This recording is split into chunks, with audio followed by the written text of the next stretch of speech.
Айтжан Түркибаев атындағы орта мектебі, мектепке дейінгі шағын орталығы мен коммуналдық мемлекеттік мекемесі, 9 сынып, биология пәнінің мұғалімі Сейтбекова Шолпан.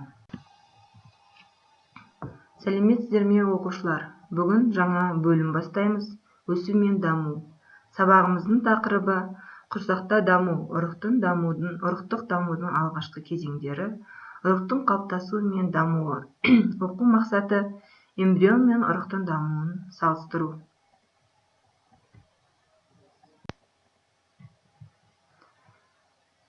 Мына суретте оқушылар не көріп тұрсыздар? Яғни осы суреттегі көріністерді сабақ барысында түсінетін боласыздар. Ұрықтық дамуды айтпастан бұрын біз жүктілік туралы анықтама берейік. Жүктілік әйел адамның ағзасында жүретін ұрықтану мен ұрықтың дамуына байланысты физиологиялық процесс. Орташа есептегенде 280 тәулікке тең. Ұрықтану гаплоидты жасушалардың жұмыртқа жасуша мен сперматозоидтардың қосылуы нәтижесінде зиготаның түзілуі. Суретте көріп тұрғандарыңыздай, жұмыртқа жасуша мен сперматозоидтың қосылуын көрсетілген. Осы қосылыстың нәтижесінде зигота түзіледі.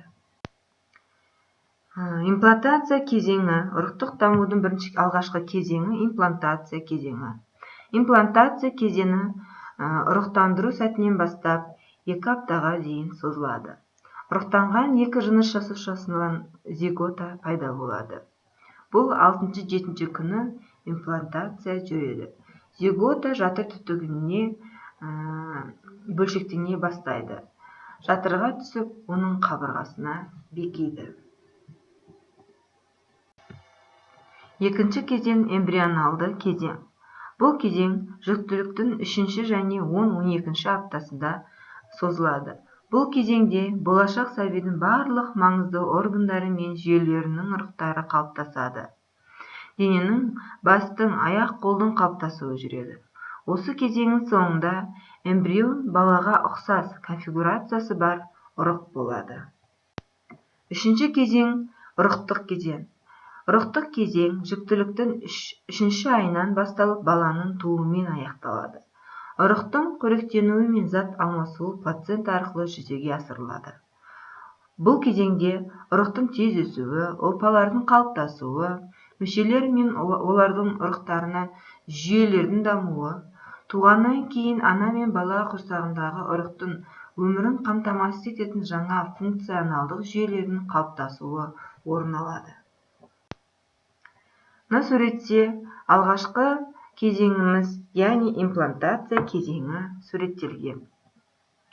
Жұмыртқа жасушасы мен сперматозоидтың қосылып, жатыр түтігінің бойымен бойлап жатыр қабырғасына бекиген сәті, яғни имплантация кезеңі көрсетілген. Осы имплантация кезеңінде жатыр түтігінде бөлінетін осы зиготаның бөлінуі бластомерлердің суреті көрсетілген мына суретте. Енді мына суретке қарасаңыздар оқушылар, бірінші осы имплантация кезеңінің соңы, яғни жатыр қабырғасына кеп бекіген ұрық. Одан ары 3 айға дейін эмбрионалды кезең көрсетілген. Эмбрионалды кезеңнің соңында қарасаңыздар, 3 айда баланың басы, аяқ-қолы дамып, бала конфигурациясы ұқсас, осы балаға ұқсас ұрықты көріп тұрсыздар.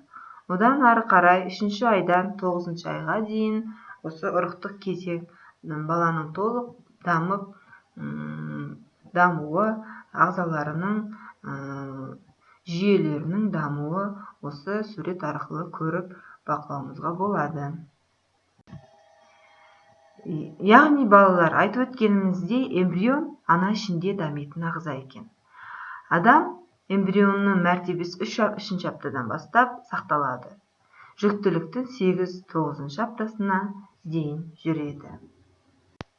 Енді ұрық жүктіліктің 9-шы жұмасынан туылған кезге дейінгі ағза.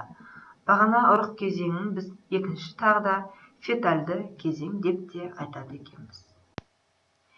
Екінші мына суреттен, яғни адамның эмбрионалды даму кезеңдері толық берілген. Осы суретті қарап отырсаңыздар, айтылған эмбрионалды кезеңдерді бөліп көрулеріңізге болады. Мына суретте кесте берілген. Кесте бойынша осы ұрықтың даму кезеңдері бөліп көрсетілген. Бұл кестелерді екінші мына кестеде бар. Бұл кестелерді бізде осы жүкті әйелді қарайтын бізде медицина саласында гинекология бөлімі болады. Осы гинекология бөлімінде осындай кестелерді гинеколог дәрігер қолданады.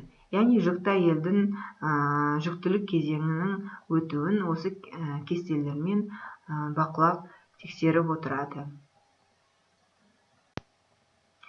Мына суретте оқушылар, бізде тіршілікте басқа да тірі ағзалардың ұрықтану кезеңдері көрсетілген. Осы кезеңдерді қарап отырсаңыздар, ұрық жасушаларының қосылуы мен осы имплантация кезеңдерінің осы тірі ағзаларда ұқсас жүретінін көруге болады.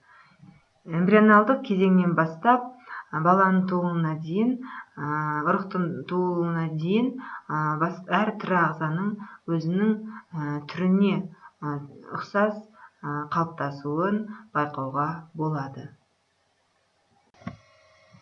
Енді осы эмбриология саласын ғылымға енгізген Ресей ғылым академиясының академигі Карл Эрнст фон Берг, ұлты неміс, 1792-1876 жылдар аралығында өмір сүрген.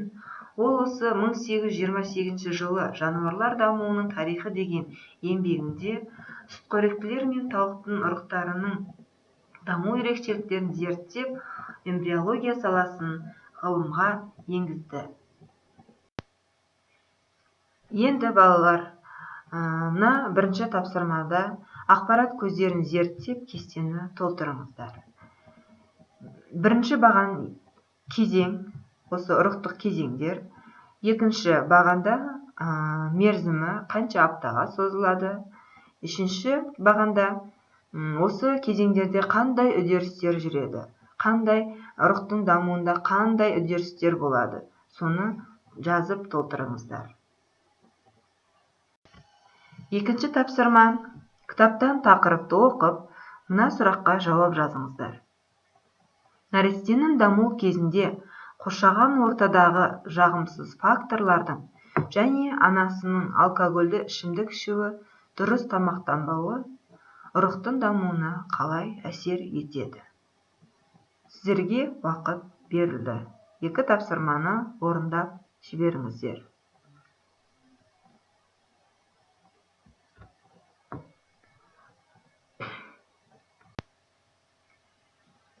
Оқушылар тапсырманы орындап жіберді. Оқушылардың орындаған тапсырмаларына қарап, мен оқушылар осы тақырыпты өте жақсы меңгерді, түсінді деп сеніммен айта аламын. Себебі кестені өте жақсы толтырған. Екінші тапсырма жүктілікке әсер ететін жағымсыз факторларды да өте жақсы орындап жазып жіберген.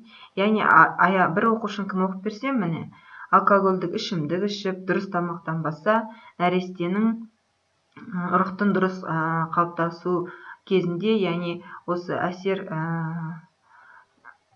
жағымсыз факторлар зиянын тигізіп, бала шетінеп немесе сал болып туылуы, денесінде ақаумен туылуы мүмкін деп өте жақсы жазған.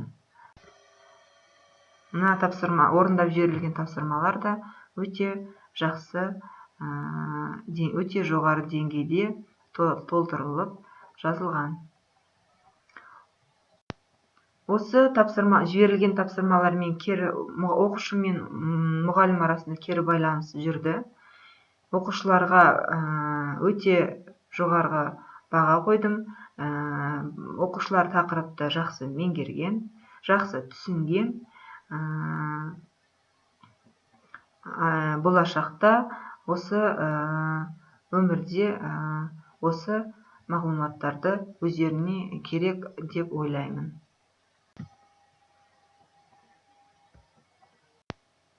Назарларыңызға рахмет.